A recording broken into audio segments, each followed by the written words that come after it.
दोस्तों, आज की ये कहानी सिर्फ एक खबर नहीं है, ये उस साजिश का खुलासा है जिसने पूरी दुनिया की राजनीति को हिला कर रख दिया है। भारत जो पिछले कई सालों से यूनाइटेड नेशन में स्थायी सदस्यता यानी कि वीटो पावर के लिए संघर्ष कर रहा था, अब उस मंजिल के बिल्कुल करीब पहुंच गया था।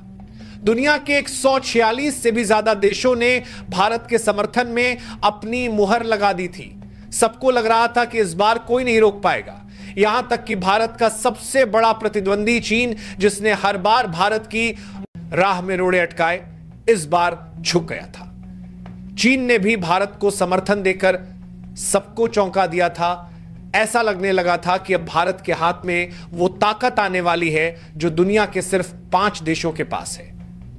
लेकिन दोस्तों, जैसे ही भारत की जीत लगभग तय मानी जा रही थी, ठीक उसी वक्त एक ऐसा देश सामने आया जिसने भारत के पीठ में वो छुरा घोंपा जिसकी किसी ने कल्पना तक नहीं की थी। अब सवाल उठता है, वो देश कौन है? क्या वो सऊदी है? क्या वो तुर्की है? नहीं। क्या वो सऊदी है? क्या वो तुर्की है? नहीं दोस्तों, सऊदी और तुर्की तो इस पूरी शतरंज के सिर्फ प्यादे थे। असली मास्टरमाइंड तो कोई और था। वो देश जो खुद को भारत का सबसे बड़ा सहयोगी बताता था, हर मंच पर दोस्ती की बात करता था और पर्दे के पीछे भारत के खिलाफ जाल बुन रहा था, वो देश था अमेरिका। अब जरा सोचिए, अमेरिका जो दुनिया को लोकतंत्र और साझेदारी का पाठ पढ़ाता है, वही भारत की स्थायी सदस्यता रोकने की साजिश का सिरमौर निकला। दरअसल हुआ यह कि जब यूनाइटेड नेशन की बंद कमरे वाली बैठक में 5 स्थायी देशों अमेरिका, रूस, चीन, फ्रांस और ब्रिटेन को भारत की सदस्यता पर फैसला लेना था, तभी अमेरिका ने चुपचाप अपना वीटो लगाने का ऐलान कर दिया। अमेरिका के प्रतिनिधियों ने साफ कहा कि वे भारत के प्रस्ताव को स्वीकार नहीं करेंगे और यहीं से सब कुछ बदल गया। जैसे ही यह खबर बाहर आई, पूरी दुनिया हक्की बक्की रह गई। जो अमेरिका कुछ महीने पहले भारत को समर्थन देने की बात कर रहा था, वही अब भारत की राह में सबसे बड़ा रोड़ा बन गया था। यह वही अमेरिका था जिसके राष्ट्रपति डोनाल्ड ट्रंप ने दिल्ली आकर कहा था कि भारत और अमेरिका नेचुरल पार्टनर है। लेकिन सच्चाई यह थी कि उस मुस्कुराते चेहरे के पीछे एक साजिश पल रही थी जो आज सामने आ चुकी थी। अब कहानी यही खत्म नहीं होती, क्योंकि इस खेल का प्लान बहुत पहले से तैयार किया जा चुका था। 3 महीने पहले कतर के दोहा शहर में मुस्लिम देशों की एक गुप्त बैठक हुई थी, सऊदी अरब, तुर्की और पाकिस्तान के बीच। ऊपर से यह बैठक आर्थिक सहयोग के नाम पर थी, लेकिन हकीकत में वहां पर भारत को रोकने की पूरी रणनीति बनाई जा रही थी और यह पूरी मीटिंग अमेरिकी इशारों पर हो रही थी। इस मीटिंग से सिर्फ 3 दिन पहले सऊदी अरब और अमेरिकी अधिकारियों के बीच लंबी मीटिंग चली थी। रात भर योजनाएं बनी और 2 दिन बाद वही एजेंडा मुस्लिम देशों की बैठक में पेश किया गया। अब दोस्तों, इस गेम का सबसे बड़ा ट्विस्ट तब आया जब इजराइल की गुप्त एजेंसी मोसाद को इसकी भनक लगी। इजराइल, जो भारत का सबसे करीबी सहयोगी है, उसने तुरंत इस पूरी साजिश का ब्लूप्रिंट भारत तक पहुंचाया। और जब यह रिपोर्ट भारत के विदेश मंत्रालय तक पहुंची, तब जाकर सच सामने आया कि असल में जो चाल तुर्की, सऊदी या पाकिस्तान के नाम पर चली जा रही थी, उसके धागे सीधे वॉशिंगटन डीसी से जुड़े थे। भारत ने तुरंत इस पर कार्रवाई शुरू की। विदेश मंत्री एस जयशंकर ने इस खबर को मिलते ही अपनी रणनीति बदल दी। उन्होंने अगले 24 घंटे में 12 से ज्यादा देशों के विदेश मंत्रियों से सीधी मुलाकात की और उन्हें बताया कि यह मुद्दा सिर्फ भारत का नहीं, बल्कि पूरी ग्लोबल साउथ की आवाज का है। जयशंकर ने उन्हें याद दिलाया कि अगर भारत को वीटो पावर नहीं दी जाती, तो दुनिया की 70% आबादी का प्रतिनिधित्व हमेशा 5 पुराने देशों के हाथों में बंधक रहेगा। इस बीच अमेरिका ने अपनी चाल और तेज कर दी। उसने अपने पुराने यूरोपीय सहयोगियों ब्रिटेन, फ्रांस, इटली और जर्मनी के जरिए यह अफवाह फैलानी शुरू कर दी कि सुरक्षा परिषद का विस्तार एक जटिल प्रक्रिया है, इसे लागू करना नामुमकिन है। लेकिन दोस्तों, भारत अब पहले वाला भारत नहीं था। जयशंकर ने प्रेस कॉन्फ्रेंस में तीखे शब्दों में कहा, जब 1945 में दुनिया युद्ध की तबाही से जूझ रही थी, तब यूएन बनाया जा सकता था, तो आज क्यों नहीं बदला जा सकता? उनके इस बयान ने दुनिया का रुख बदल दिया। मीडिया ने इसे इंडिया चैलेंजेस द सिस्टम की हेडलाइन दी और अमेरिका की चाल बेनकाब हो गई। पर कहानी यहीं खत्म नहीं होती। असल जंग अब यूनाइटेड नेशन के भीतर शुरू हुई, जहां 193 देशों में से 146 देशों ने खुलकर कहा कि वे अमेरिका के वीटो का विरोध करेंगे। यह अभूतपूर्व था। पहली बार अमेरिका को अकेला पड़ने का डर सताने लगा। क्योंकि चीन, रूस, फ्रांस और यूके चारों देशों ने भारत के समर्थन में दस्तावेज पर हस्ताक्षर कर दिए थे। अब अगर सिर्फ अमेरिका ही विरोध करता तो वो अकेला खड़ा रह जाता और इसी डर ने वॉशिंगटन को बेचैन कर दिया। अब दोस्तों जरा सोचिए, अमेरिका क्यों नहीं चाहता कि भारत स्थायी सदस्य बने? जवाब बड़ा सीधा है।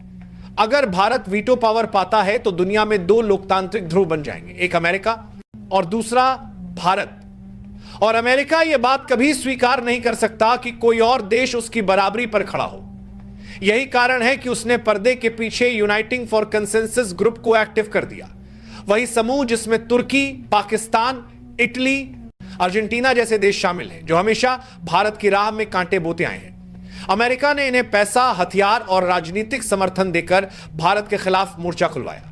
जब तुर्की ने यूनाइटेड नेशन में भारत के खिलाफ 3 बड़े आरोप लगाए, अल्पसंख्यक अधिकारों पर, पड़ोसी देशों से संबंधों पर और नियमों के पालन पर, तो किसी को अंदाजा नहीं था कि यह भाषण असल में वॉशिंगटन में लिखा गया था। इस भाषण से कुछ घंटे पहले तुर्की का प्रतिनिधि न्यूयॉर्क के एक होटल में अमेरिकी अधिकारियों से मिला था और वहीं यह स्क्रिप्ट तैयार की गई थी। ये टेला होटल में से वाद प्रति परम के पास कर रहे हैं कि अगर दर श्रीवाद प्रति के सी नाटरा बड़ी प्रति पर बड़ी प्रति के सीमा का हाला करने के लिए का 2 साल मान में 2 सवा प्रति खुलासा होते ही अंतरराष्ट्रीय मीडिया में हलचल मच गई।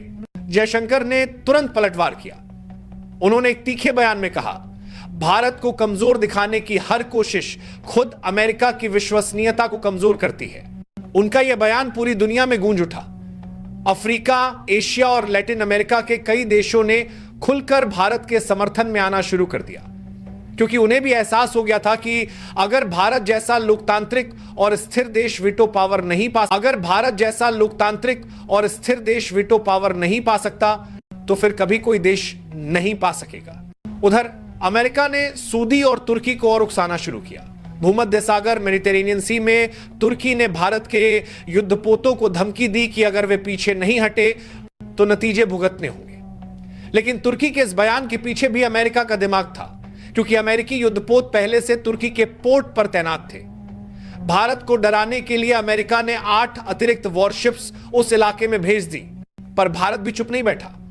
उसने अरब सागर और रेड सी में अपनी नौसेना की तैनाती बढ़ा दी। यह एक सीधा संदेश था, अगर लड़ाई चाहिए तो हम तैयार हैं। इस बीच भारत ने यूनाइटेड नेशन में एक और बड़ा दांव चला। उसने सऊदी और तुर्की के परमाणु हथियार प्रोग्राम की गुप्त रिपोर्ट सार्वजनिक कर दी। भारत ने खुलासा किया कि दोनों देश यूरेनियम 235 का गुप्त एनरिचमेंट कर रहे हैं, जो अंतरराष्ट्रीय कानून का उल्लंघन है। इसका मतलब यह था कि अब अमेरिका अगर इनका समर्थन करता है तो उसे अपने ही नियमों के खिलाफ जाना पड़ेगा। यानी भारत ने साजिश करने वालों को उन्हीं के जाल में फंसा दिया। अब दोस्तों बात यहां तक पहुंच चुकी थी कि अगर अमेरिका पीछे नहीं हटता तो यूनाइटेड नेशन की विश्वसनीयता ही खत्म हो जाती, क्योंकि 193 देशों में से 150 से ज्यादा देश भारत के समर्थन में खड़े थे। और अब नई चर्चा शुरू हुई। अगर 4 स्थायी देश किसी प्रस्ताव का समर्थन करें और सिर्फ एक विरोध करे तो उसका वीटो अमान्य घोषित किया जाए।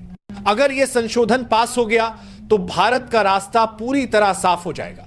और यही बात अब दुनिया के गलियारों में सबसे बड़ी चर्चा बन चुकी है। दोस्तों, यह सिर्फ भारत की लड़ाई नहीं है, यह उस नई विश्व व्यवस्था की शुरुआत है जहां ताकत अब पश्चिम से पूर्व की ओर खिसक रही है।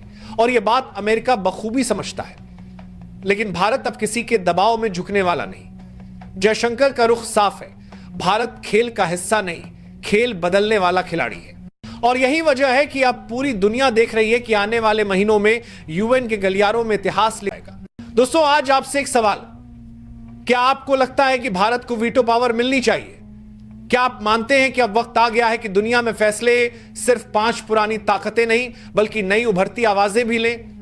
अगर आपका जवाब हां है तो कमेंट बॉक्स में लिखिए जय हिंद। और हां, अगर आपको यह कहानी जानकारीपूर्ण लगी तो वीडियो को लाइक करें, चैनल को सब्सक्राइब करें और बेल आइकन जरूर दबाएं ताकि